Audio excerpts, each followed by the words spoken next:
तर इकडे धनंजय मुंडे यांनी मृत विलास घुलेच्या कुटुंबियांची भेट घेतली।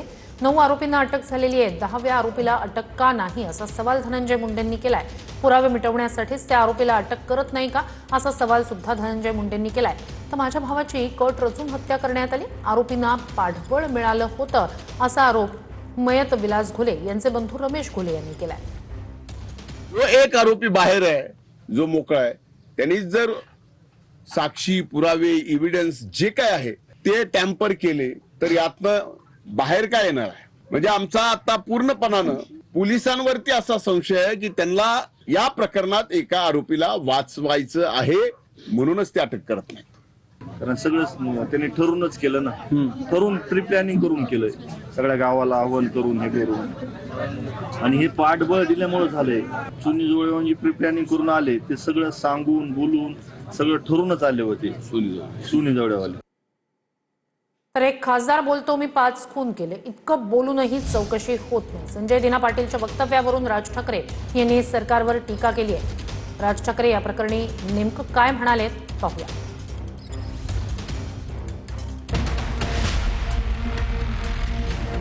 एक खासदार बोलतो मी 5 खून केले, बॉम्ब फोडेन, एखादा गँगस्टर बोलणार नाही, ते खासदार बोलतोय।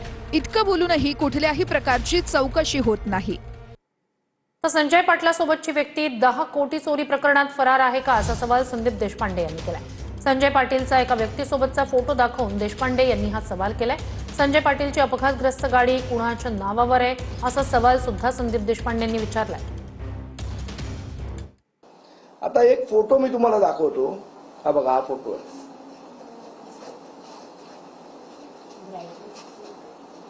देतो तुम्हाला, पाठवतो व्हॉट्सअपवर। हा फोटो, ही व्यक्ती ही कोण आहे, याच्यावर आत्ता कुठला गुन्हा दाखल आहे, ही व्यक्ती फरार आहे का, आणि असेल तर कुठल्या गुन्ह्यामध्ये फरार आहे। 10 कोटी रुपयाची ती चोरी होती, त्याची बातमीची लिंकही पाठवतो तुम्हाला।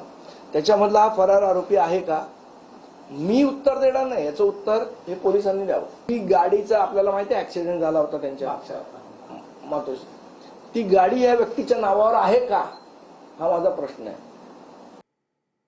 तर पुन्हा असे प्रकार व्हायला नको, उपमुख्यमंत्री एकनाथ शिंदे यांनी संजय दिना पाटीलचे कान टोचल्याची माहिती सूत्रांनी दिली।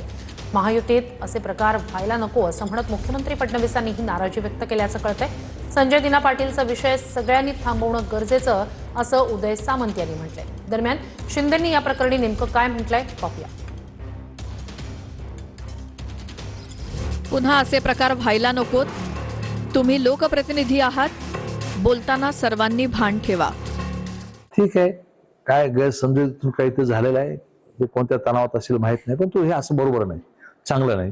पत्रकारांना शिवीगाळ करणं याचं समर्थन कोणीही करू शकणार नाही।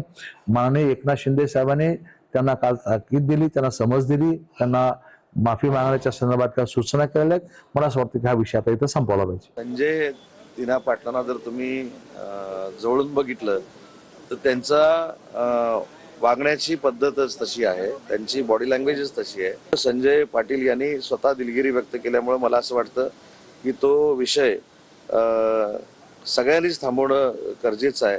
संजय पाटलांसारखा जीवाला जीव देणारा मित्र देखील असू शकत नाही। माझी देखील आपल्याला विनंती आहे की भविष्यामधनं राजकारण करत असताना त्यांच्याकडनं अशा पद्धतीची भूमिका परत घेतली जाणार नाही। पुढच्या घडामोडीकडे, दिल्लीत 2 गुजराती बसलेत म्हणून तुम्ही काहीही करू शकता असं म्हणत राज ठाकरे यांनी त्यांना भेटायला आलेल्या जैन समाजाच्या शिष्टमंडळाला सुनावलं। राजकीय पक्षांच्या नादी लागून आमच्याशी वाद घालू नका असा इशारावजा सल्ला सुद्धा राज ठाकरे यांनी दिला। मुंबईतल्या मालाड परिसरातील जैन समाजाच्या शिष्टमंडळानं मनसे अध्यक्ष राज ठाकरेंची शिवतीर्थ या त्यांच्या निवासस्थानी भेट घेतली। काही दिवसांपूर्वी मुंबईत पांढऱ्या पट्ट्या मारण्यावरनं झालेल्या वादावरून राज ठाकरेंनी बैठकीदरम्यान जैन समाजाच्या शिष्टमंडळाला सुनावलंय। दिल्लीत 2 गुजराती बसलेत म्हणून तुम्ही काहीही करू शकता, राजकीय पक्षांच्या नादी लागून आमच्याशी वाद घालू नका अशा शब्दात राज ठाकरेंनी थेट जैन शिष्टमंडळाला सुनावलं।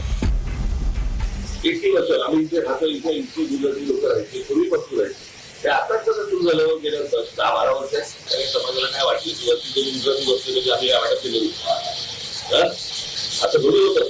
तुम्ही राजकीय पक्षांच्या नादी लागून आमच्यावरती येऊ नका. कळलं का?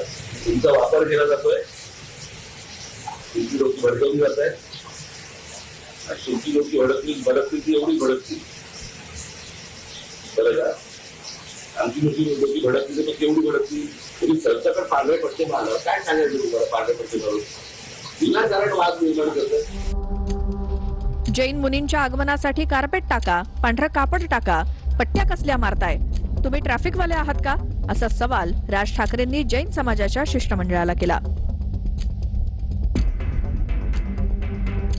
पर्यटन बरं लागू नका, शांत व्यापारी लोक व्यापार करा, शांत नका. धर्म आहे, धर्माच्या ठिकाणी तुम्ही धर्म काम करा. कोण नाही म्हणजे तुम्हाला एवढं तरी सांगतो, तुमच्या समाजातल्या लोकांना तुम्ही समजून सांगा. तुमच्याकडे तुमचं काय, तुमच्या सोसायटीमध्ये कोणी मुली येणार असतील तुमचे, कार्पेट टाका, येऊन तो लेखी काढून टाका, कापड टाका, पांढरं कापड टाका ना. जेव्हा येते तेव्हा पांढरं कापड टाका, लेखी कापड काढून टाका. पट्टे कसे मारताय?